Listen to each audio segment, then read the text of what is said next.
नमस्कार दर्शक मित्रों, आज हम आपको शनिदेव महाराज की एक ऐसी अद्भुत, रहस्यमयी और सत्य घटना पर आधारित कथा सुनाने जा रहे हैं जिसे यदि आपने शनिवार के दिन श्रद्धा और विश्वास के साथ सुन लिया तो शनिदेव की कृपा से आपके जीवन के दुख, कर्ज, दरिद्रता और दुर्भाग्य स्वयं दूर होने लगते हैं।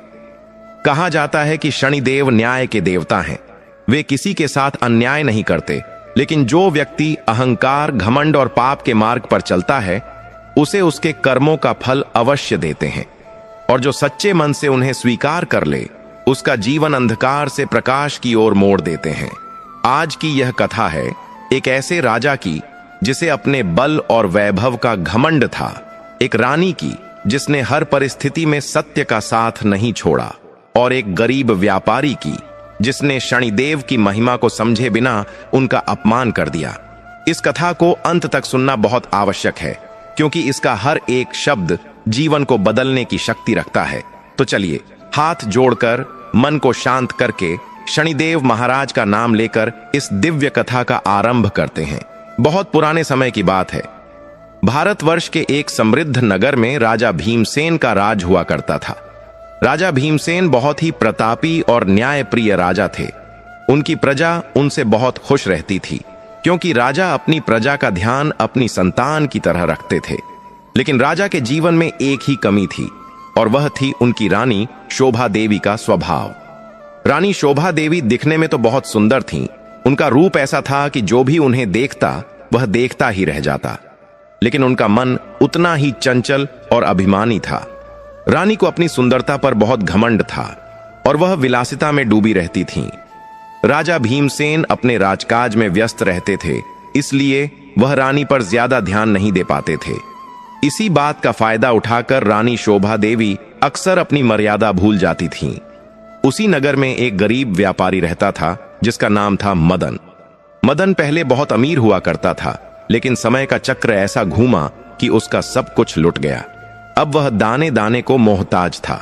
मदन बचपन से ही शनिदेव का भक्त था। वह हर शनिवार को शनिदेव के मंदिर जाता, तेल चढ़ाता और पीपल के पेड़ के नीचे दीपक जलाता।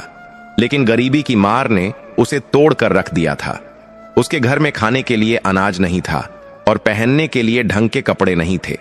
मदन अक्सर सोचता कि आखिर शनिदेव उससे इतने नाराज क्यों हैं।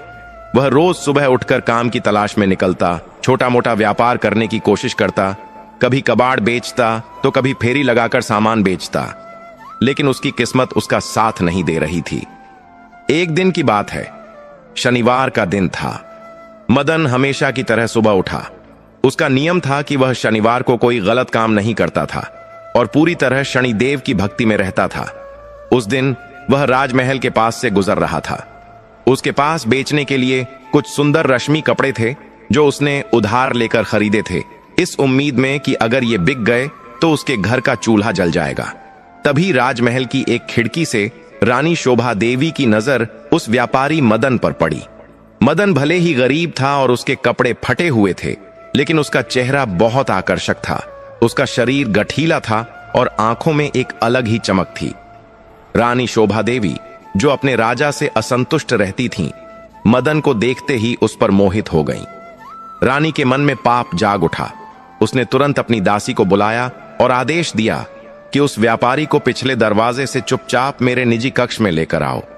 दासी ने रानी का आदेश माना और दौड़कर नीचे गई। उसने मदन को रोका और कहा, सुनो व्यापारी, महारानी जी ने तुम्हें और तुम्हारे सामान को देखने के लिए बुलाया है। तुम बहुत किस्मत वाले हो जो खुद रानी ने तुम्हें याद किया है। मदन यह सुनकर घबरा गया। एक गरीब आदमी और राजमहल का बुलावा, उसके हाथ पैर कांपने लगे। उसने दासी से कहा, देवी, मैं तो एक मामूली सा व्यापारी हूं, मेरे कपड़े भी मैले हैं, मैं राजमहल के अंदर कैसे जा सकता हूं। लेकिन दासी ने उसकी एक न सुनी और उसे जिद करके महल के पिछले रास्ते से रानी के कक्ष की ओर ले गई। मदन के मन में अजीब सी बेचैनी हो रही थी। आज शनिवार था, उसे शनि मंदिर जाना था, लेकिन अब वह राजमहल की सीढ़ियां चढ़ रहा था। उसे नहीं पता था कि यह बुलावा उसके जीवन में कितना बड़ा तूफानी बदलाव लाने वाला है। रानी शोभा देवी अपने कक्ष में मदन का इंतजार कर रही थीं। उन्होंने सुगंधित इत्र लगा रखा था और बहुत ही सुंदर वस्त्र पहने हुए थे। जैसे ही मदन कक्ष में दाखिल हुआ, रानी की सुंदरता देखकर उसकी आंखें फटी रह गईं। उसने आज तक इतनी सुंदर स्त्री नहीं देखी थी। उसने सिर झुकाकर रानी को प्रणाम किया और डरते हुए बोला, महारानी की जय हो। आपने इस गरीब को क्यों याद किया?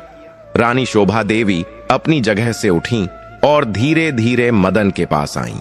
उनकी आंखों में व्यापार के लिए नहीं बल्कि वासना की चमक थी। रानी ने मदन के लाए हुए कपड़ों को देखा भी नहीं, उन्होंने सीधे मदन की आंखों में देखा और कहा, व्यापारी, मुझे तुम्हारे कपड़े नहीं, तुम्हारा साथ चाहिए। मदन यह सुनकर सन्न रह गया। वह पसीने से भीग गया। उसने कांपते हुए कहा, महारानी, यह आप क्या कह रही हैं? मैं एक तुच्छ सेवक हूं और आप इस राज्य की माता समान हैं। यह अधर्म है, यह पाप है। लेकिन रानी शोभा देवी पर तो जैसे भूत सवार था। उन्होंने मदन का हाथ पकड़ लिया और उसे लालच दिया। रानी ने कहा, मदन, अगर तुम मेरी बात मानोगे तो मैं तुम्हें इतना धन दूंगी कि तुम्हारी 7 पीढ़ियां बैठकर खाएंगी। तुम्हारी गरीबी एक पल में दूर हो जाएगी। लेकिन अगर तुमने मना किया तो मैं राजा से कह दूंगी कि तुमने मेरे साथ बदतमीजी की है और फिर तुम्हें मृत्युदंड मिलेगा। मदन धर्म संकट में फंस गया। एक तरफ धर्म और शनिदेव का नियम था और दूसरी तरफ मौत का डर और अमीर बनने का लालच। उस पल मदन का विश्वास डगमगा गया। उसने सोचा कि शायद यही ईश्वर की मर्जी है कि मेरी गरीबी दूर हो। मौत के डर और रानी के दबाव में आकर मदन ने अपनी नैतिकता खो दी। उस शनिवार मदन शनिदेव के मंदिर नहीं गया। उसने अपना नियम तोड़ दिया। रानी शोभा देवी और व्यापारी मदन के बीच एक अवैध संबंध की शुरुआत हो गई। यह रिश्ता चोरी छिपे चलने लगा। मदन अब अक्सर पिछले दरवाजे से महल में आता और रानी के साथ समय बिताता। रानी उसे बदले में सोने की मोहरें और कीमती जवाहरात देती। मदन की गरीबी तो दूर हो गई, लेकिन उसके सिर पर विनाश नाचने लगा। वह जो पैसा रानी से पाप के रास्ते कमा कर लाता था, उससे उसने अपना घर भर लिया। उसके ठाट बाट बदल गए। अब वह पैदल नहीं चलता था बल्कि पालकी में घूमने लगा। लेकिन इस चकाचौंध में वह शनिदेव को भूल गया। उसने शनिवार का व्रत करना छोड़ दिया, मंदिर जाना छोड़ दिया। उसे लगने लगा कि उसे अब भगवान की क्या जरूरत है जब रानी की कृपा उस पर है। लेकिन वह यह भूल गया था कि शनिदेव न्याय के देवता हैं। वे सब देख रहे थे। एक राजा की पत्नी के साथ अवैध संबंध रखना और धर्म के रास्ते से भटक जाना मदन बहुत बड़ा पाप कर रहा था। शनिदेव की वक्र दृष्टि अब मदन पर पड़ने ही वाली थी। कहते हैं कि जब शनिदेव देते हैं तो छप्पर फाड़ कर देते हैं, लेकिन जब वे नाराज होते हैं और अपनी तीसरी दृष्टि डालते हैं तो राजा को भी रंक बना देते हैं। मदन के साथ भी कुछ ऐसा ही होने वाला था। उधर राजा भीमसेन को इस बात की भनक तक नहीं थी कि उनकी पीठ पीछे उनके महल में क्या चल रहा है। राजा अपनी प्रजा की सेवा में लगे रहते और रानी अपनी रंगरलियों में मग्न रहती। मदन का अहंकार बढ़ता जा रहा था। उसे लगने लगा था कि यह राज कभी नहीं खुलेगा। लेकिन पाप का घड़ा एक न एक दिन भरता जरूर है, और जब वह फूटता है तो उसकी आवाज बहुत दूर तक जाती है। कुछ महीने ऐसे ही बीत गए। मदन अब पूरी तरह से विलासी हो चुका था। एक दिन की बात है, राजा भीमसेन अपनी सभा में बैठे थे। तभी उनके गुप्तचरों ने आकर सूचना दी कि महाराज, राज्य के खजाने से कुछ कीमती रत्न धीरे धीरे गायब हो रहे हैं।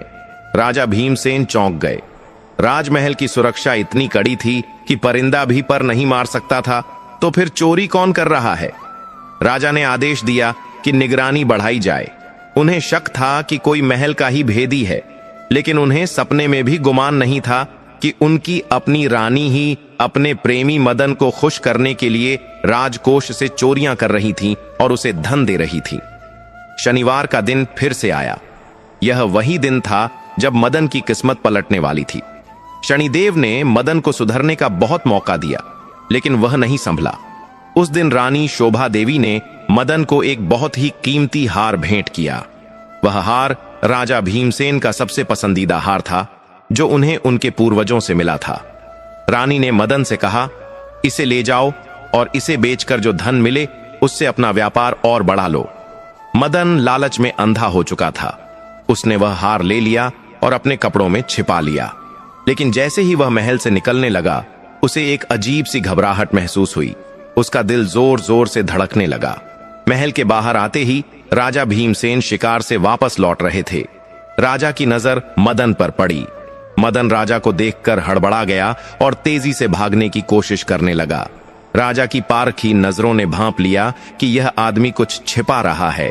राजा ने अपने सैनिकों को इशारा किया, रोको उसे, वह व्यापारी इतनी हड़बड़ी में महल से क्यों निकल रहा है?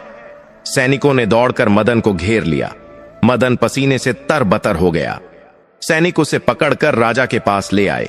राजा भीमसेन ने कड़क आवाज में पूछा, तुम कौन हो और महल के पिछले दरवाजे से क्यों भाग रहे थे? तुम्हारी तलाशी ली जाए। मदन कांपने लगा। जैसे ही सैनिकों ने उसकी तलाशी ली, उसके कपड़ों से वह बेशकीमती शाही हार नीचे गिर पड़ा। वह हार देखते ही राजा भीमसेन की आंखों में खून उतर आया। यह वही हार था जो उन्होंने अपनी तिजोरी में रखा था। राजा ने गरजते हुए कहा, यह हार तुम्हारे पास कैसे आया? सच सच बताओ, वरना अभी तुम्हारा सिर धड़ से अलग कर दिया जाएगा। अब मदन के पास दो रास्ते थे। या तो वह सच बता दे कि रानी ने उसे यह हार दिया है, जिससे रानी का भेद खुल जाता और उसका अवैध संबंध सबके सामने आ जाता, या फिर वह चोरी का इल्जाम अपने सिर ले ले। मदन ने रानी की तरफ देखा, जो छज्जे पर खड़ी सब देख रही थी। रानी ने उसे आंखों ही आंखों में इशारा किया कि अगर उसने जुबान खोली तो वह उसे और तड़पाएगी। और वैसे भी कोई भी राजा अपनी रानी के चरित्र पर उंगली उठाने वाले की बात पर विश्वास नहीं करता। डर के मारे मदन की जुबान बंद हो गई। उसने कुछ नहीं बोला। राजा भीमसेन ने इसे उसकी स्वीकारोक्ति मान लिया। राजा को लगा कि यह एक मामूली चोर है जिसने महल में सेंध लगाई है। राजा ने क्रोधित होकर फैसला सुनाया, इस दुष्ट व्यापारी ने राजमहल में चोरी करने का दुस्साहस किया है। मैं इसे मृत्यु दंड देता हूं। कल सुबह होने से पहले इसे नगर के बीचों बीच फांसी पर लटका दिया जाए।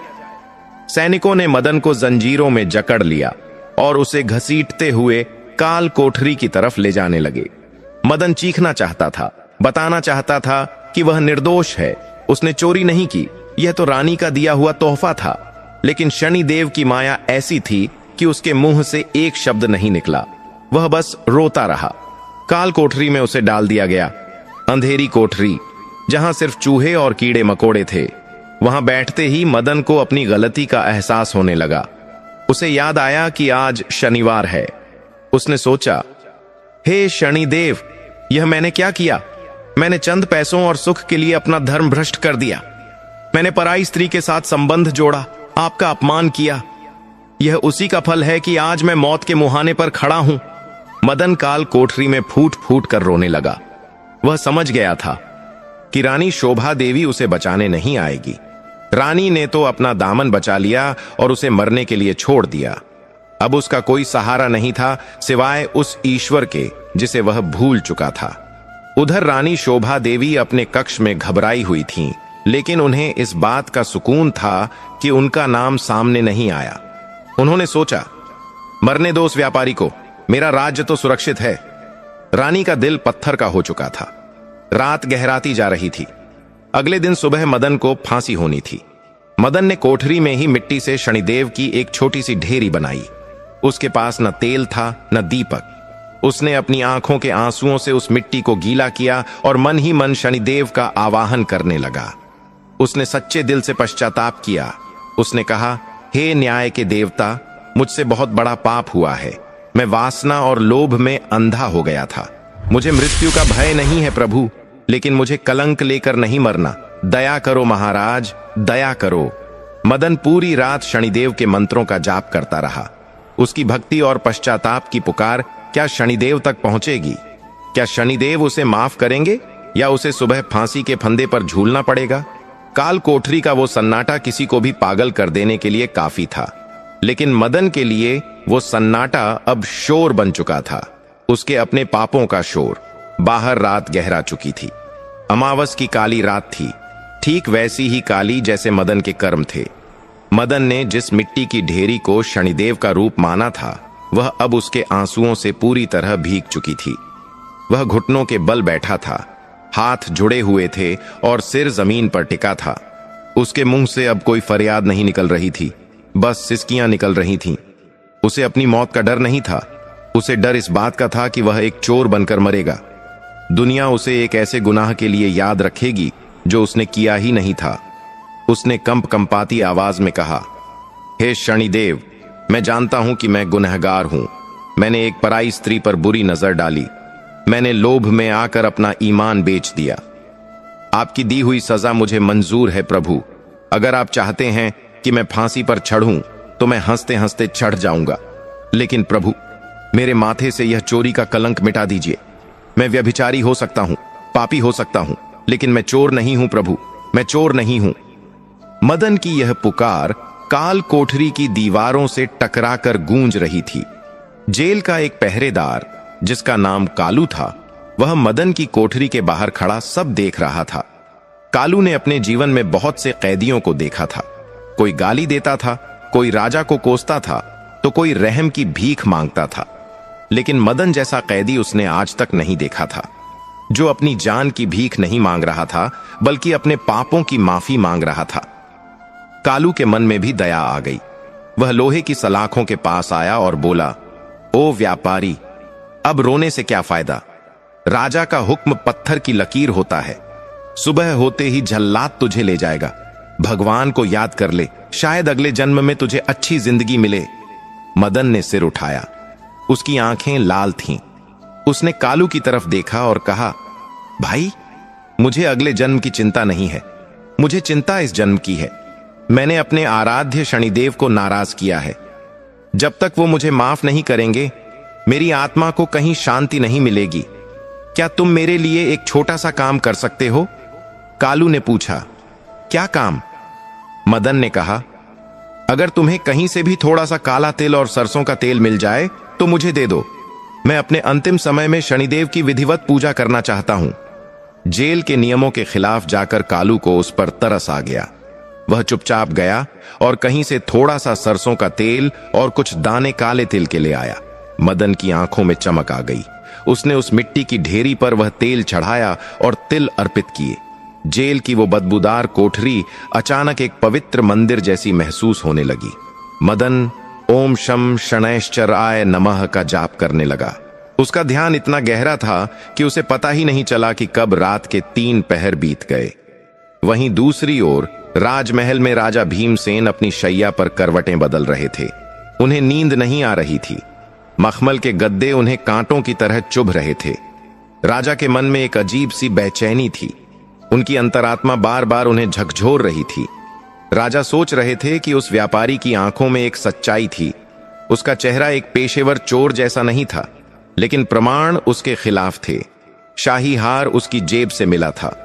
रानी शोभा देवी राजा के पास ही लेटी थीं, लेकिन नींद उनकी आंखों से भी कोसों दूर थी। उन्हें डर था कि कहीं मरते वक्त मदन का मुंह न खुल जाए, कहीं वह राजा के सामने चिल्ला चिल्ला कर सच न बोल दे। रानी बार बार उठती और पानी पीती। राजा ने रानी की बेचैनी देखी तो पूछा, क्या हुआ शोभे? तुम इतनी परेशान क्यों लग रही हो? क्या तुम्हें भी उस चोर की चिंता हो रही है? रानी हड़बड़ा गई। उन्होंने बात संभालते हुए कहा, नहीं महाराज, मुझे उस दुष्ट की क्या चिंता। मैं तो बस यह सोच रही हूं कि ऐसे नमक हराम लोग दुनिया में होते ही क्यों हैं। आपने उसे सजा देकर बहुत अच्छा किया। ऐसे लोगों का तो धरती से बोझ कम होना ही चाहिए। रानी ने अपनी बातों से राजा को फिर से भ्रमित कर दिया। राजा भीमसेन ने सोचा कि रानी ठीक ही कह रही हैं। उन्होंने अपनी आंखें बंद कर लीं और सोने की कोशिश करने लगे। जैसे ही राजा को झपकी आई, उन्होंने एक बहुत ही भयानक सपना देखा। सपने में राजा ने देखा कि उनका पूरा राजमहल काले बादलों से घिरा हुआ है। चारों तरफ अंधेरा छाया हुआ है। अचानक आकाश से एक विशाल काला कौआ, जो शनिदेव का वाहन है, उड़ता हुआ आया और राजा के सिर पर रखे मुकुट को चोंच मारकर नीचे गिरा दिया। राजा घबरा गए। उन्होंने देखा कि जिस सिंहासन पर वह बैठे हैं, उसके नीचे से हजारों बिच्छू निकल रहे हैं। तभी सपने में एक भारी और गंभीर आवाज गूंजी, भीमसेन, न्याय की आंखों पर पट्टी बंधी होती है, लेकिन राजा की आंखों पर नहीं। जिसे तुम चोर समझ रहे हो, वह केवल एक मोहरा है। असली अपराधी कोई और है। निर्दोष की हत्या करके तुम अपने वंश का नाश कर लोगे। रुको, सोचो और सत्य को पहचानो। राजा भीमसेन नहीं चिल्लाते हुए हड़बड़ाकर उठ बैठे। उनका पूरा शरीर पसीने से लथपथ था। उनका गला सूख रहा था। सुबह की पहली किरण खिड़की से अंदर आ रही थी। यह सपना कोई साधारण सपना नहीं था, यह एक चेतावनी थी। राजा का दिल जोर जोर से धड़क रहा था। तभी बाहर से नगाड़ों की आवाज आने लगी। यह संकेत था कि सुबह हो गई है और अपराधी को फांसी देने का समय निकट आ गया है। राजा अभी भी उस सपने के प्रभाव में थे। वह समझ नहीं पा रहे थे कि उस आवाज का क्या मतलब था। असली अपराधी कोई और है तो फिर वह हार मदन की जेब में कैसे आया? दासी ने आकर सूचना दी, महाराज स्नान तैयार है, झल्लाद और नगरवासी वध स्थल पर जमा हो गए हैं, आपकी प्रतीक्षा हो रही है। राजा भीमसेन ने भारी मन से स्नान किया और अपने राजसी वस्त्र पहने, लेकिन आज उनके चेहरे पर वह तेज नहीं था जो हमेशा रहता था। वह उदास और चिंतित लग रहे थे। रानी शोभा देवी भी तैयार हो गईं। वह आज बहुत खुश दिख रही थीं, क्योंकि उनके रास्ते का कांटा आज हमेशा के लिए साफ होने वाला था। उधर जेल में झल्लाद मदन को लेने आ गए। मदन अभी भी ध्यान में बैठा था। झल्लादों ने उसे झकझोरा, उठो व्यापारी, तेरे पापों का हिसाब देने का वक्त आ गया है। मदन ने आंखें खोली। उसकी आंखों में न तो डर था और न ही कोई शिकवा। एक अजीब सी शांति थी। उसने उस मिट्टी की ढेरी को प्रणाम किया और खड़ा हो गया। उसने मन ही मन कहा, हे शनिदेव, आपकी जो इच्छा। सैनिक मदन को जंजीरों में जकड़कर बाहर ले आए। नगर के बीचों बीच एक ऊंचा मंच बनाया गया था, जिस पर फांसी का फंदा झूल रहा था। हजारों लोगों की भीड़ जमा थी। लोग आपस में फुसफुसा रहे थे। कोई कह रहा था, लालच बुरी बला है, अच्छा खासा व्यापारी था, चोरी करने की क्या जरूरत थी? तो कोई कह रहा था, नहीं भाई, मदन ऐसा नहीं था, जरूर कोई और बात है। मदन को मंच पर चढ़ाया गया। झल्लाद ने उसका चेहरा काले कपड़े से ढकने की कोशिश की, लेकिन मदन ने रोक दिया। उसने कहा, मुझे खुला रहने दो, मैं सूरज की आखिरी किरण और इस दुनिया को आखिरी बार देखना चाहता हूं। तभी राजा भीमसेन और रानी शोभा देवी वहां पहुंचे। राजा अपने सिंहासन पर बैठे, लेकिन उनकी नजरें मदन पर टिकी थीं। उन्हें अपना सपना याद आ रहा था। रानी के चेहरे पर एक कुटिल मुस्कान थी। राजा ने झल्लाद को इशारा किया, सजा का पालन हो। झल्लाद ने मदन के गले में मोटा रस्सा डाल दिया। फंदा कस दिया गया। मदन ने अपनी आंखें बंद कर लीं और जोर से पुकारा, हे कर्मफल दाता शनिदेव, मैं आपकी शरण में हूं। माहौल एकदम शांत हो गया। हर किसी की सांसें थम गईं। झल्लाद ने लीवर खींचने के लिए हाथ बढ़ाया। जैसे ही उसने लीवर खींचा और मदन के पैरों के नीचे से लकड़ी का तख्ता हटा, मदन का शरीर नीचे झूला। लेकिन तभी एक चमत्कार हुआ। खटैक की एक तेज आवाज आई। जिस रस्से को हाथी भी नहीं तोड़ सकता था, वह रस्सा बीच से ऐसे टूट गया जैसे वह कच्चे धागे का बना हो। मदन का शरीर जमीन पर आ गिरा। वह मरा नहीं था, बस उसके गले पर रस्से का निशान पड़ गया था। भीड़ में शोर मच गया। चमत्कार, चमत्कार, लोग चिल्लाने लगे। झल्लाद भी हैरान रह गया। उसने अपने जीवन में आज तक ऐसा नहीं देखा था कि फांसी का फंदा अपने आप टूट जाए। रानी शोभा देवी के चेहरे का रंग उड़ गया। वह अपनी कुर्सी से खड़ी हो गई। यह कैसे हो सकता है? राजा भीमसेन भी हतप्रभ रह गए। उन्हें तुरंत अपने सपने वाली आवाज याद आई, निर्दोष की हत्या करके तुम अपने वंश का नाश कर लोगे। राजा समझ गए कि यह कोई साधारण घटना नहीं है, यह दैवीय संकेत है। झल्लाद ने राजा की ओर देखा। महाराज, रस्सा टूट गया, क्या हुक्म है? क्या दूसरा रस्सा मंगवाया जाए? नियम के अनुसार अगर फांसी का रस्सा टूट जाए तो भी सजा माफ नहीं होती, दोबारा फांसी दी जाती है। झल्लाद दूसरा रस्सा लेने के लिए दौड़ा, लेकिन राजा भीमसेन ने हाथ उठाकर उसे रोक दिया। राजा ने कड़कती आवाज में कहा, रुको, कोई दूसरा रस्सा नहीं आएगा। रानी शोभा देवी ने घबरा कर कहा, महाराज, आप यह क्या कर रहे हैं? यह एक संयोग मात्र है, यह अपराधी है। अगर यह बच गया तो समाज में गलत संदेश जाएगा, इसे अभी मार देना चाहिए। राजा ने मुड़कर रानी की तरफ देखा। आज पहली बार राजा को रानी की बातों में वह मिठास नहीं, बल्कि एक हड़बड़ी और क्रूरता नजर आई। राजा ने कहा, रानी, संयोग एक बार होता है, लेकिन जब मौत के मुंह से कोई इस तरह वापस आए तो वह संयोग नहीं, ईश्वर का न्याय होता है। मेरा सपना और यह टूटा हुआ रस्सा मुझे बता रहा है कि दाल में कुछ काला जरूर है। राजा मंच से नीचे उतरे और सीधे मदन के पास गए। मदन अभी भी जमीन पर पड़ा अपनी गर्दन सहला रहा था। राजा ने उसके पास जाकर पूछा, सच बताओ व्यापारी, यह रस्सा टूटना तुम्हारी किसी जादूगरी का कमाल है या तुम सच में निर्दोष हो? आज तुम्हारे पास आखिरी मौका है। अगर तुमने सच बोला तो मैं न्याय की फिर से जांच करूंगा।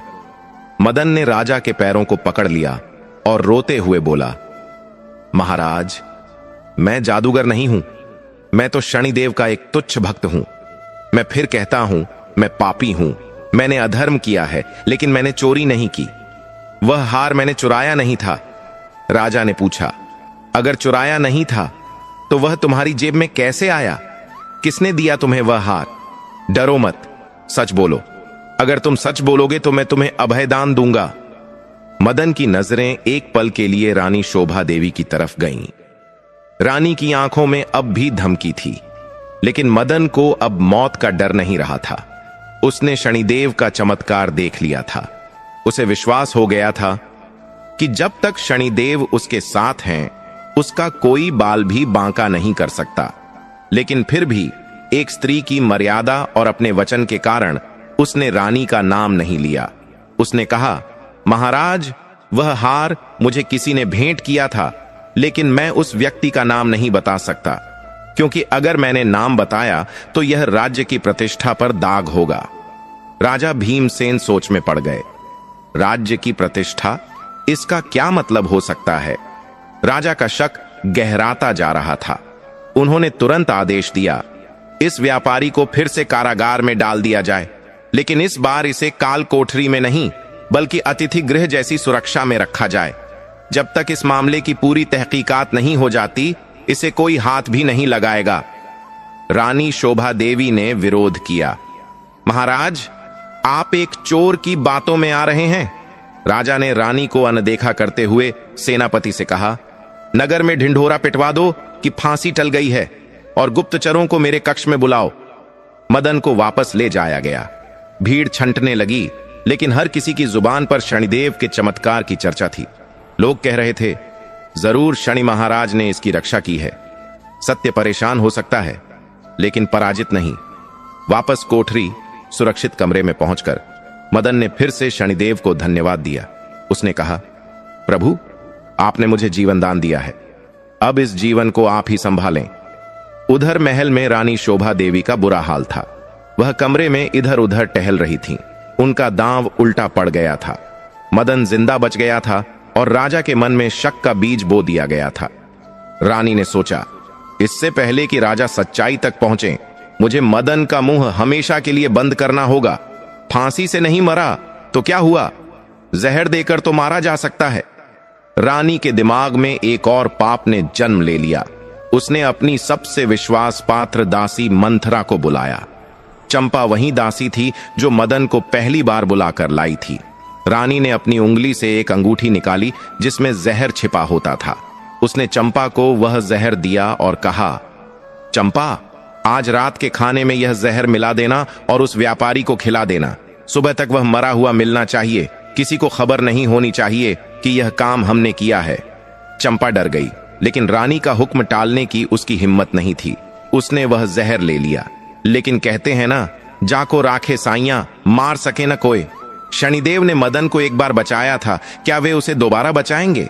और राजा भीमसेन, क्या वे चुपचाप बैठे रहेंगे? राजा ने भी अपने सबसे चतुर गुप्तचर वीरभद्र को एक विशेष काम सौंपा था। राजा ने वीरभद्र से कहा था, वीरभद्र, मुझे उस व्यापारी के पिछले 6 महीने के जीवन का पूरा चिट्ठा चाहिए। वह कहां जाता था, किससे मिलता था, उसके पास इतना धन कहां से आया, और सबसे जरूरी बात, महल के किस व्यक्ति से उसका संपर्क था। मुझे एक एक खबर सच चाहिए। कहानी अब एक बहुत ही रोमांचक मोड़ पर आ खड़ी हुई थी। एक तरफ रानी का भेजा हुआ जहर मदन की तरफ बढ़ रहा था और दूसरी तरफ राजा का गुप्तचर सच्चाई के करीब पहुंच रहा था। और इन सब के बीच शनिदेव अपनी लीला रच रहे थे। रात गहराती जा रही थी। राजमहल के शाही रसोई घर में सन्नाटा पसरा हुआ था।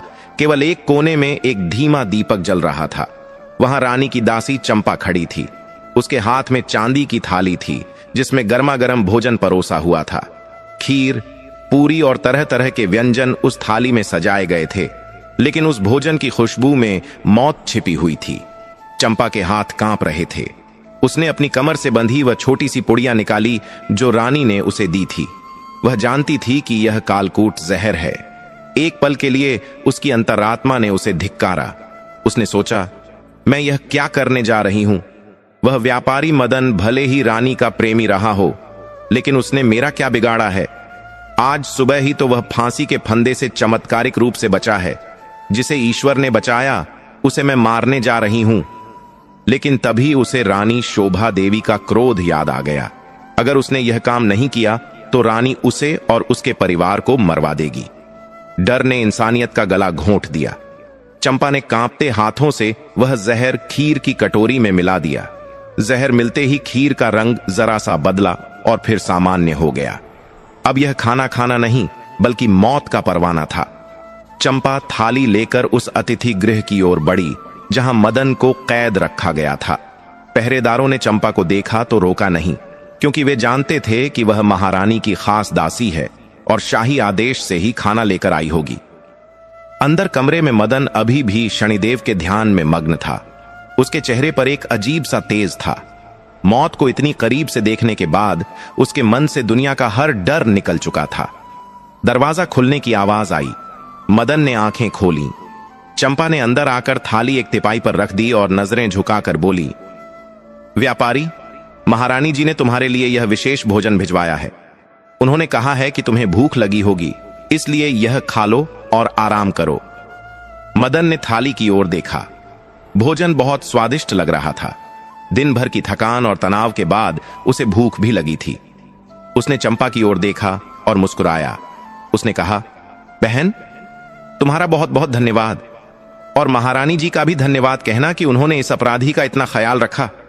मदन हाथ मुंह धोकर खाने के लिए बैठा। उसने खीर की कटोरी उठाई। वह उसे मुंह तक ले जाने ही वाला था कि तभी खिड़की के पास से एक आवाज आई, भौंक भौंक।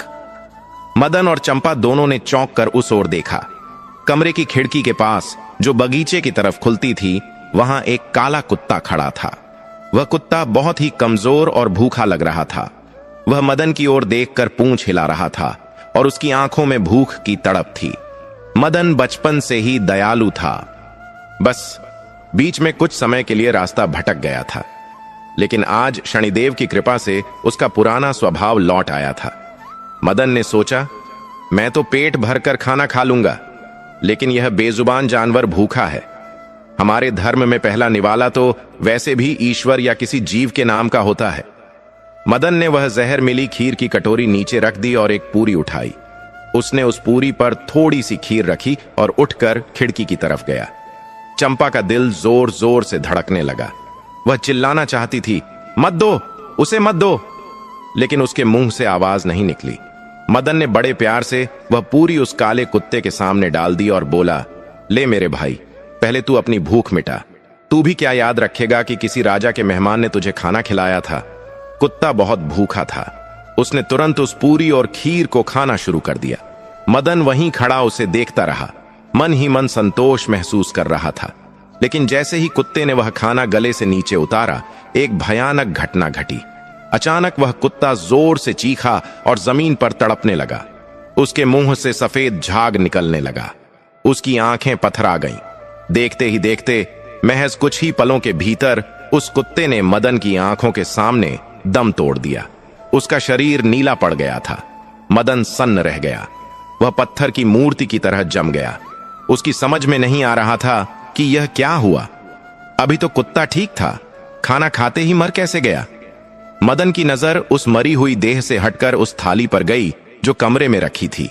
एक बिजली सी उसके दिमाग में कौंधी। जहर। मदन ने झटके से मुड़कर चंपा की तरफ देखा। चंपा अब थर थर कांप रही थी। उसका चेहरा सफेद पड़ चुका था। वह जानती थी कि उसका भेद खुल गया है। मदन की आंखों में गुस्सा नहीं बल्कि गहरा दुख था।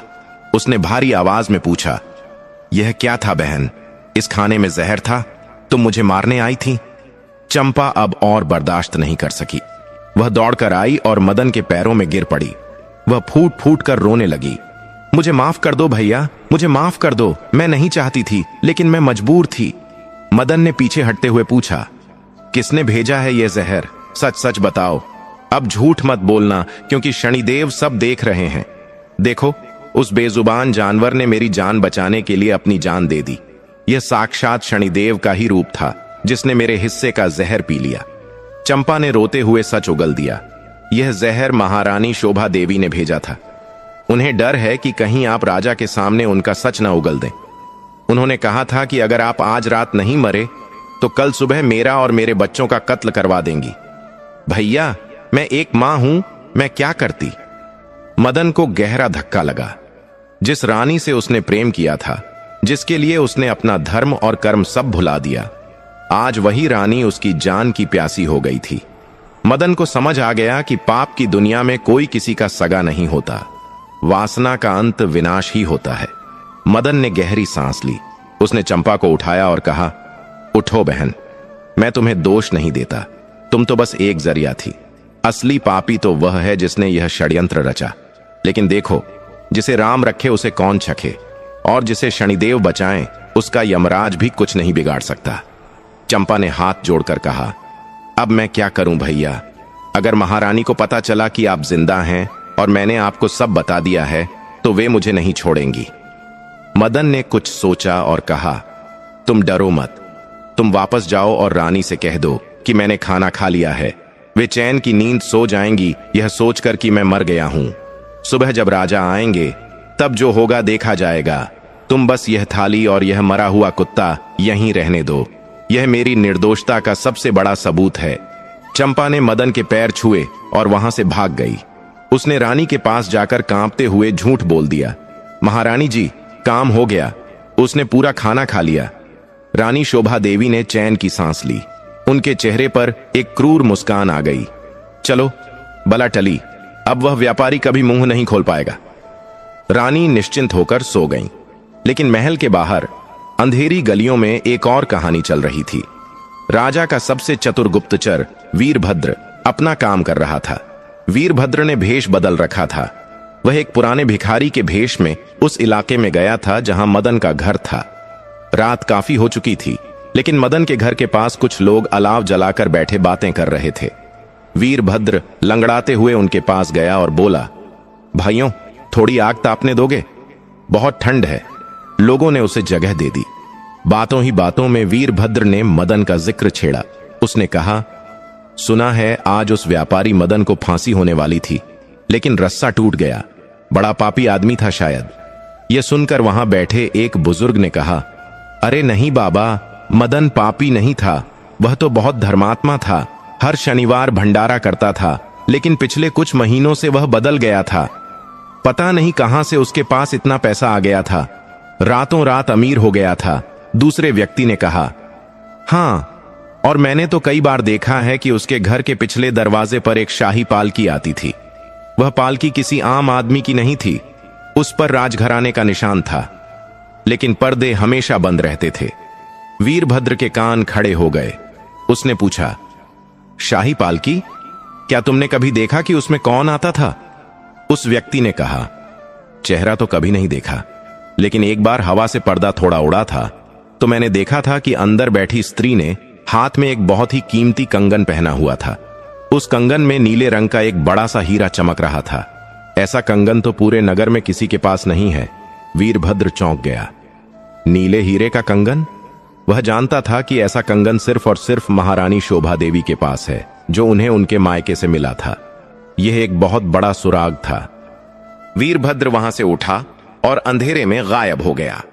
वह समझ गया था कि मदन के पास आने वाली स्त्री कोई साधारण दासी नहीं, बल्कि खुद महारानी या उनके बेहद करीबी कोई थी। उसने मदन के घर की तलाशी लेने का फैसला किया। मदन का घर अब सूना पड़ा था। वीरभद्र पिछले दरवाजे से अंदर घुसा। घर के अंदर महंगी महंगी चीजें बिखरी पड़ी थीं। उसने मदन के शयन कक्ष की तलाशी ली। वहां उसे एक संदूक मिला। संदूक में रेशमी वस्त्र और कुछ आभूषण थे, लेकिन संदूक के सबसे नीचे कपड़ों के बीच छिपा हुआ उसे एक कागज का टुकड़ा मिला।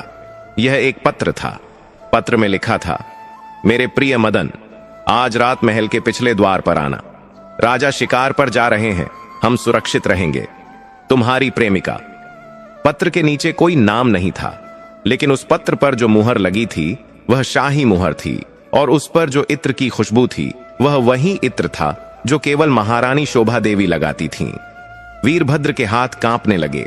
उसे यकीन नहीं हो रहा था कि जिस रानी को पूरा राज्य देवी मानता है वह इतनी गिर सकती है। राजा की पीठ पीछे इतना बड़ा धोखा, यह सबूत इतना बड़ा था कि यह पूरे साम्राज्य की नींव हिला सकता था। वीरभद्र ने वह पत्र अपनी पगड़ी में छिपा लिया। अब उसके पास पक्का सबूत था, लेकिन वह यह भी जानता था कि यह खबर राजा को सुनाना शेर के मुंह में हाथ डालने जैसा है। राजा अपनी रानी से बहुत प्रेम करते थे। क्या वे इस कड़वे सच को स्वीकार करेंगे? रात बीत गई। पूर्व दिशा में लाली छाने लगी। सूर्यदेव अपनी किरणें बिखेरने को तैयार थे।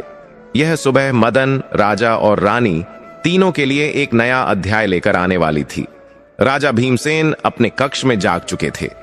वे पूरी रात सो नहीं पाए थे। वे वीरभद्र का इंतजार कर रहे थे। तभी द्वारपाल ने सूचना दी, महाराज, गुप्तचर वीरभद्र आपसे एकांत में मिलना चाहते हैं। राजा ने तुरंत आदेश दिया, उसे अंदर भेजो और सुनिश्चित करो कि कोई और यहां ना आए। वीरभद्र अंदर आया। उसका चेहरा गंभीर था। उसने राजा को प्रणाम किया। राजा ने अधीर होकर पूछा, बोलो वीरभद्र, क्या पता चला? क्या मदन सच में चोर है या कोई और राज है? वीरभद्र ने सिर झुकाकर कहा, महाराज, सत्य बहुत कड़वा है। मुझे डर है कि इसे सुनकर आपको बहुत आघात पहुंचेगा। राजा ने कड़क कर कहा, एक राजा का हृदय पत्थर का होना चाहिए। मैं न्याय के लिए कुछ भी सुनने को तैयार हूं। तुम बिना डरे सब बताओ। वीरभद्र ने अपनी पगड़ी से वह पत्र निकाला और राजा के हाथ में रख दिया। साथ ही उसने नीले हीरे वाले कंगन और शाही पालकी वाली बात भी राजा को बता दी। राजा ने जैसे ही वह पत्र पढ़ा और इत्र की खुशबू महसूस की, उनके पैरों तले जमीन खिसक गई। उनके हाथ से वह पत्र छूटकर गिर गया। उनकी आंखों के सामने अंधेरा छा गया। यह लिखावट, यह खुशबू, यह तो शोभा देवी की थी। राजा धम्म से अपने सिंहासन पर बैठ गए। उनका मस्तक शर्म और क्रोध से झुक गया। जिस पत्नी पर उन्होंने इतना विश्वास किया, उसने उनके मान सम्मान को मिट्टी में मिला दिया और उस निर्दोष व्यापारी को चोर बनाकर फांसी पर चढ़ाने की साजिश रची। राजा की आंखों में आंसू आ गए। यह आंसू दुख के नहीं, बल्कि एक टूटे हुए विश्वास के थे। लेकिन अगले ही पल राजा का चेहरा कठोर हो गया। अब वह एक पति नहीं, एक न्याय प्रिय राजा थे। उन्होंने अपनी तलवार उठाई और वीरभद्र से कहा, मेरे साथ चलो। आज न्याय होगा, और ऐसा न्याय होगा जो इतिहास याद रखेगा। राजा भीमसेन और वीरभद्र सीधे उस अतिथि गृह की ओर चल पड़े जहां मदन कैद था। राजा देखना चाहते थे कि मदन किस हाल में है। उधर अतिथि गृह में मदन उस मरे हुए कुत्ते के पास बैठा शनिदेव का जाप कर रहा था। सुबह की पहली किरण कमरे में पड़ रही थी। दरवाजा जोर से खुला। राजा भीमसेन नंगी तलवार हाथ में लिए अंदर दाखिल हुए। उनके पीछे वीरभद्र और कुछ सैनिक थे। राजा ने अंदर का दृश्य देखा तो ठिठक गए। एक तरफ स्वादिष्ट भोजन की थाली रखी थी और दूसरी तरफ एक काला कुत्ता मरा पड़ा था, जिसके मुंह से झाग निकल रहा था। राजा ने गरज कर पूछा, यह सब क्या है? यह कुत्ता यहां कैसे मरा? मदन ने खड़े होकर राजा को प्रणाम किया और शांत स्वर में कहा, महाराज, यह कुत्ता मेरी जगह मर गया। इस भोजन में कालकूट विष था जो मुझे खिलाने के लिए भेजा गया था, लेकिन शनिदेव ने इस बेजुबान के रूप में आकर मेरे प्राण बचा लिए। राजा ने पूछा, किसने भेजा था यह जहर? मदन ने राजा की आंखों में देखा। अब उसे छिपाने की कोई जरूरत नहीं थी। राजा के हाथ में अपनी पत्नी का पत्र और आंखों में सच्चाई की चमक देखकर मदन समझ गया कि राजा सब जान चुके हैं। मदन ने कहा, महाराज, यह जहर उसी ने भेजा है जिसने मुझे वह हार दिया था, महारानी शोभा देवी। राजा का शक यकीन में बदल गया। जहर का सबूत सामने था, पत्र का सबूत जेब में था। अब किसी और प्रमाण की आवश्यकता नहीं थी। राजा ने मदन की जंजीरें खोलने का आदेश दिया। उन्होंने कहा, मदन, तुम मुक्त हो। तुमने बहुत कष्ट सहे हैं, लेकिन अब और नहीं। अब अपराधी को दंड मिलेगा, चाहे वह कोई भी हो। राजा भीमसेन वहां से सीधे रानी के कक्ष की ओर बढ़े। उनके कदमों की आहट में मौत की गूंज थी। रानी शोभा देवी अभी अभी सोकर उठी थीं। वह दर्पण के सामने बैठकर अपना श्रृंगार कर रही थीं, यह सोचकर कि अब तक तो मदन मर चुका होगा। तभी धड़ाम से उनके कक्ष का दरवाजा खुला। रानी ने पीछे मुड़कर देखा। दरवाजे पर राजा भीमसेन खड़े थे। उनकी आंखों में ज्वाला धधक रही थी। उनके हाथ में नंगी तलवार थी और उनके पीछे मदन खड़ा था, जीवित और सुरक्षित। रानी के हाथ से कंघी छूटकर गिर गई। उनका चेहरा ऐसे सफेद पड़ गया जैसे किसी ने उनका सारा खून निचोड़ लिया हो। मदन को जिंदा देखकर रानी को लगा जैसे साक्षात यमराज को देख लिया हो। रानी शोभा देवी के चेहरे पर हवाइयां उड़ डाच रही थीं। जिस मदन को वह मरा हुआ समझकर निश्चिंत बैठी थी, उसे अपने पति के पीछे जिंदा खड्डा देख उनके पैरों तले जमीन खिसक गई। वह कुछ बोल पाती उससे पहले ही उनका गला सूख गया। कक्ष में एक भारी सन्नाटा था जो किसी तूफान के आने का संकेत था। राजा भीमसेन की सांसें तेज चल रही थीं। उनकी आंखों में आंसू और क्रोध दोनों का मिश्रण था। वह अपनी रानी को देख रहे थे, लेकिन आज उन्हें अपनी पत्नी में वह सुंदरता नहीं बल्कि एक छल दिखाई दे रहा था। राजा ने धीरे धीरे कदम बढ़ाते हुए रानी की ओर देखा और भारी आवाज में बोले, क्या हुआ शोभे? तुम्हारे हाथ से यह कंघी कैसे गिर गई? क्या तुमने किसी भूत को देख लिया है या फिर अपने पापों का साक्षात प्रमाण तुम्हारे सामने खड़ा है? रानी शोभा देवी ने हकलाते हुए कहा, महाराज, आप और यह व्यापारी यहां मेरे कक्ष में क्या कर रहा है? इसे तो कारागार में होना चाहिए था। रानी ने अभी भी अपनी चाल चलने की कोशिश की। उन्होंने सोचा कि शायद राजा को पूरी सच्चाई नहीं पता होगी, शायद राजा मदन को यहां सजा देने लाए हों। रानी ने खुद को संभालते हुए एक झूठा नाटक शुरू किया। वह दौड़कर राजा के पास आईं और घधियाली आंसू बहाते हुए बोली, अच्छा हुआ महाराज, आप आ गए। यह दुष्ट व्यापारी मुझे ब्लैकमेल कर रहा था। यह जेल से भागकर यहां आया है मुझे डराने के लिए। इसे अभी मार डालिए महाराज। मदन यह सुनकर दंग रह गया। मौत के मुंह से बचने के बाद भी रानी का झूठ और अहंकार नहीं टूटा था। राजा भीमसेन ने रानी को अपने से दूर धकेल दिया। रानी लड़खड़ा कर पीछे जा गिरी। राजा ने अपनी जेब से वह पत्र निकाला जो गुप्तचर वीरभद्र ने उन्हें दिया था, वही पत्र जो रानी ने मदन को लिखा था। राजा ने वह पत्र रानी के सामने लहराते हुए कहा, बस करो शोभा, अब और झूठ नहीं। ये देखो, क्या यह तुम्हारी लिखावट नहीं है? क्या इस पर लगी हुई शाही मुहर और तुम्हारे इत्र की खुशबू झूठ है? तुमने इस पत्र में खुद मदन को मिलने के लिए बुलाया था और अभी अभी मैंने उस अतिथि गृह में तुम्हारे भेजे हुए जहर से एक बेजुबान कुत्ते को मरते हुए देखा है।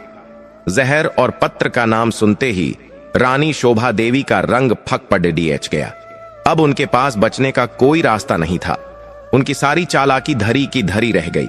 राजा ने गरजते हुए कहा, तुमने एक पति के विश्वास की हत्या की है। तुमने राजधर्म को कलंकित किया है। एक निर्दोष व्यापारी जो केवल शनिदेव का भक्त था, उसे तुमने अपने मोहपाश में फंसाया और जब तुम्हारा मन भर गया तो उसे चोर बनाकर फांसी पर चढ़ाने की साजिश रची। छी, मुझे घिन आती है कि तुम मेरी रानी हो। रानी शोभा देवी को अब समझ आ गया कि राजा सब जान चुके हैं। उनका अहंकार पल भर में चकनाचूर हो गया। वह जानती थीं कि राजा भीमसेन न्यायप्रिय हैं और गद्दारी की सजा मौत हो सकती है। रानी ने तुरंत पैंतरा बदला। वह राजा के पैरों में गिर पड़ी और जोर जोर से रोने लगी। महाराज, मुझे माफ कर दीजिए। मुझसे बहुत बड़ी भूल हो गई। मैं बहक गई थी। मेरी बुद्धि भ्रष्ट हो गई थी। मुझे प्राणदान दे दीजिए स्वामी। मैं आपकी दासी बनकर रहूंगी, लेकिन मुझे मारिए मत। राजा भीमसेन ने घृणा से अपना मुंह फेर लिया। उन्होंने कहा, पाप करने से पहले सोचना चाहिए था रानी। शनिदेव की दृष्टि से कोई नहीं बच सकता। आज जो हो रहा है वह मेरा न्याय नहीं, शनिदेव का न्याय है। मदन ने अपना पाप स्वीकार किया। उसे पश्चाताप था, इसलिए शनिदेव ने उसे बचा लिया। लेकिन तुम्हारे अंदर पश्चाताप नहीं, केवल डर है। राजा ने ताली बजाई। तुरंत 4 पहरेदार कक्ष के अंदर आ गए। राजा ने आदेश दिया, इस स्त्री को गिरफ्तार कर लो। इसके शरीर से यह सारे राजकीय आभूषण उतार लिए जाएं। इसके रेशमी वस्त्र छीन लिए जाएं।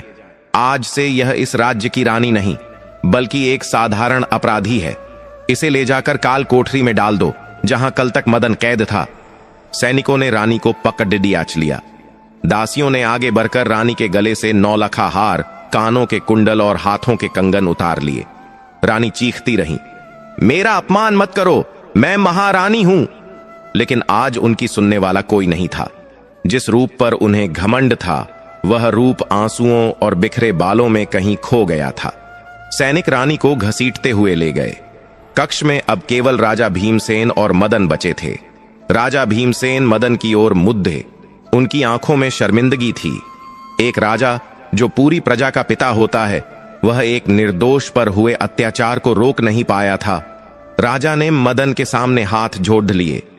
मदन, मुझे क्षमा कर दो। मेरी आंखों पर विश्वास की पट्टी बंधी थी। मैंने तुम्हें बहुत कष्ट दिया, तुम्हें चोर कहा, तुम्हें मृत्यु दंड सुनाया। अगर आज शनिदेव की कृपा न होती तो मेरे हाथों अनर्थ हो जाता। मदन ने तुरंत राजा के हाथ पकड़ डियाच लिए और झुककर प्रणाम किया। नहीं महाराज, आप क्षमा मत मांगिए, आप तो न्याय के देवता हैं। जो कुछ भी हुआ वह मेरे ही कर्मों का फल था। मैंने भी तो लालच में आकर अपना धर्म छोड़ा था। शनिदेव मुझे यह सबक सिखाना चाहते थे कि गलत रास्ते पर चलकर मिला सुख कभी टिकता नहीं है। मुझे मेरी गलती का एहसास हो गया है और यही मेरी सबसे बड़ी जीत है। राजा भीमसेन मदन की महानता देखकर गदगद हो गए। उन्होंने सोचा कि एक साधारण व्यापारी का चरित्र इतना ऊंचा है और एक महारानी का चरित्र इतना गिरा हुआ। राजा ने कहा, मदन, तुम आज से मेरे मित्र हो। मैं तुम्हारे खोए हुए सम्मान को वापस लौटाऊंगा। कल सुबह दरबार लगेगा और पूरे नगर के सामने तुम्हें निर्दोष घोषित किया जाएगा और रानी शोभा देवी को उनके पापों की ऐसी सजा मिलेगी जिसे देखकर आने वाली 7 पीढ़ियां कांप उठेंगी। मदन ने राजा से विदा ली और अपने घर की ओर चल दिया। उसका घर, जो कल तक उसे काट रहा था, आज उसे मंदिर जैसा लग रहा था। उसने घर जाकर सबसे पहले शनिदेव की मूर्ति के सामने माथा टेका। उसकी आंखों से आंसू बह रहे थे। हे प्रभु, आपकी लीला आप ही जाने। आपने मुझे मृत्यु के मुख से निकालकर नया जीवन दिया है। अब यह जीवन आपके चरणों में ही बीतेगा। अगली सुबह हुई। शनिवार का दिन बीत चुका था, लेकिन उसका प्रभाव अभी भी बाकी था। पूरे नगर में ढिंढोरा पिटवा दिया गया कि राजा ने विशेष दरबार बुलाया है। लोग तरह तरह की बातें कर रहे थे। किसी को खबर थी कि रानी पकद्धी गई है, तो कोई कह रहा था कि मदन जादूगर है। दरबार खचाखच भरा हुआ था। राजा भीमसेन सिंहासन पर बैठे थे, लेकिन उनके बगल वाला रानी का सिंहासन खाली था। राजा का चेहरा गंभीर था। उन्होंने मंत्री को इशारा किया। जंजीरों में जकधी हुई, बिखरे बालों वाली और साधारण सूती कपद्धों में लिपटी शोभा देवी को दरबार में लाया गया। उसे देखकर पूरी सभा में सन्नाटा छा गया। लोग पहचान ही नहीं पा रहे थे कि यह वही महारानी है। राजा ने खड़े होकर घोषणा की, प्रजाजनों, आज इस दरबार में एक कड़वा सच सामने आएगा। जिसे आप देवी मानते थे, उसने राजधर्म को कलंकित किया है। राजा ने विस्तार से बताया कि कैसे रानी ने चोरी की और मदन को फंसाया। जब लोगों ने यह सुना तो उनके मुंह से रानी के लिए धिक्कार निकलने लगा। अब बारी थी सजा सुनाने की। राजा ने कठोर स्वर में कहा, चूंकि शोभा देवी ने एक रानी होकर चोरी और हत्या का प्रयास किया है, इसलिए इन्हें मृत्युदंड नहीं बल्कि उससे भी कड़ीढ़ी सजा मिलेगी। इनका सिर मुंडवाकर, इनका मुंह काला करके गधे पर बिठाकर पूरे नगर में घुमाया जाए, ताकि समाज देखे कि पाप का अंत कितना बुरा होता है। और उसके बाद इन्हें राज्य से निकाल दिया जाए। आज से इनका इस राज्य पर कोई अधिकार नहीं। यह सजा सुनकर शोभा देवी पछाद खाकर गिर पड़ी, लेकिन राजा का न्याय अटल था। नाई को बुलाया गया। सबके सामने रानी के लंबे बाल काट दिए गए। उनके चेहरे पर कालिख पोत दी गई। उन्हें गधे पर बिठाया गया। जिस नगर की सड़कों पर रानी की पालकी निकलती थी, आज उसी नगर में बच्चे और बूढ़े उन पर धूल फेंक रहे थे। शनिदेव का न्याय हो चुका था। राजा ने मदन को बहुत सारा धन और सम्मान देकर विदा किया। मदन ने वह धन गरीबों में बांट दिया और साधारण जीवन जीने लगा। लेकिन कहानी यहां खत्म नहीं होती। राजा भीमसेन ने न्याय तो कर दिया, लेकिन उनका मन शांत नहीं था। उनके मन में एक गहरा घाव हो गया था। पत्नी के धोखे ने उन्हें तोड़ियच दिया था। और उधर जंगल में छोड़ दी गई शोभा देवी का क्या हुआ? क्या वह जंगली जानवरों का शिकार बन गई, या शनिदेव ने उसके भाग्य में कुछ और ही लिखा था? और सबसे बड़ी बात, राजा भीमसेन अभी यह नहीं जानते थे कि यह सारी घटनाएं केवल शुरुआत थीं। शनिदेव की वक्र दृष्टि अभी पूरी तरह से हटी नहीं थी। राजा के जीवन में एक और बहुत बड़ा तूफान आने वाला था, जो उनके सिंहासन को ही नहीं, उनके अस्तित्व को भी खतरे में डालने वाला था। नगर की सीमाओं से बाहर घने और डरावने जंगल में रानी शोभा देवी को छोड़ डांट दिया गया था। वह रानी, जिसके पैरों में कभी मखमल के गद्दे बिछते थे, आज कांटों और नुकीले पत्थरों पर चलने को मजबूर थी। उसके सुंदर वस्त्रों की जगह फटे पुराने चित्थद्धे थे और पेट में भूख की आग जल रही थी। दिन ढल रहा था और रात के अंधेरे के साथ साथ जंगली जानवरों की डरावनी आवाजें गूंजने लगी थीं। शोभा देवी एक सूखे पेड़ के नीचे बैठ गईं और फूट फूट कर रोने लगीं। आज उनके पास न सत्ता थी, न सुंदरता और न ही कोई सहारा। उस घोर अंधेरे में उन्हें अपनी अंतरात्मा की आवाज सुनाई दी। उन्हें मदन का वह चेहरा याद आया जब वह काल कोठरी में शनिदेव का नाम ले रहा था। उन्हें याद आया कि कैसे एक निर्दोष को उन्होंने मारने की कोशिश की थी।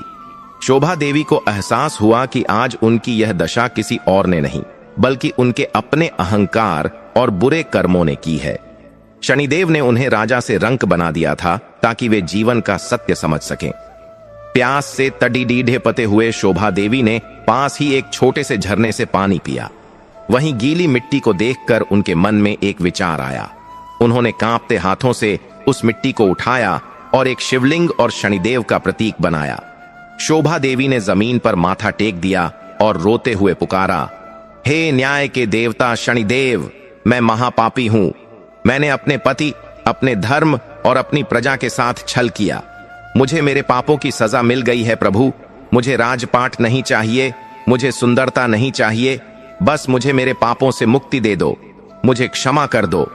रानी का वह अहंकार जो महलों में नहीं टूटा था, इस जंगल की ठोकरों ने उसे चकनाचूर कर दिया था। कहते हैं कि सुबह का भूला अगर शाम को घर आ जाए तो उसे भूला नहीं कहते। रानी का पश्चाताप सच्चा था। उन्होंने फैसला किया कि अब वे कभी वापस नगर नहीं जाएंगी, बल्कि इसी जंगल में रहकर तपस्या करेंगी और जंगली जानवरों की सेवा करेंगी। उधर नगर में राजा भीमसेन और मदन का जीवन पूरी तरह बदल चुका था। राजा भीमसेन ने राजमहल के ठीक सामने शनिदेव का एक विशाल और भव्य मंदिर बनवाया। राजा ने घोषणा कर दी कि उनके राज्य में हर शनिवार को शनिदेव की विशेष पूजा होगी और गरीबों को भोजन कराया जाएगा। मदन, जो अब राजा का धर्म मित्र बन चुका था, उसने अपना पूरा जीवन शनिदेव के प्रचार प्रसार में लगा दिया। वह गांव गांव जाता और लोगों को बताता कि कर्म ही पूजा है, कभी किसी का बुरा मत करो, क्योंकि ऊपर बैठा न्यायाधीश सब देख रहा है। मदन की सादगी और भक्ति देखकर लोग उसे किसी संत से कम नहीं मानते थे। समय का चक्र घूमता रहा। कई साल बीत गए। एक दिन राजा भीमसेन शिकार करते हुए उसी जंगल के गहरे हिस्से में पहुंच गए जहां रानी शोभा देवी रहती थीं। राजा को प्यास लगी थी। उन्हें एक छोटी सी कुटिया दिखाई दी। राजा उस कुटिया के पास गए और आवाज लगाई, कोई है? मुझे थोड़ा जल मिलेगा? कुटिया से एक बहुत ही बूढ़ी और कमजोर तपस्विनी बाहर निकली। उसके कपड़े गेरुआ रंग के थे, बाल सफेद हो चुके थे और आंखों में एक अजीब सी शांति थी। यह और कोई नहीं, शोभा देवी थीं, लेकिन राजा उन्हें पहचान नहीं पाए क्योंकि समय और तपस्या ने उनका रूप बदल दिया था। शोभा देवी ने राजा को तुरंत पहचान लिया। उनकी आंखों में आंसू आ गए, लेकिन उन्होंने अपनी पहचान नहीं बताई।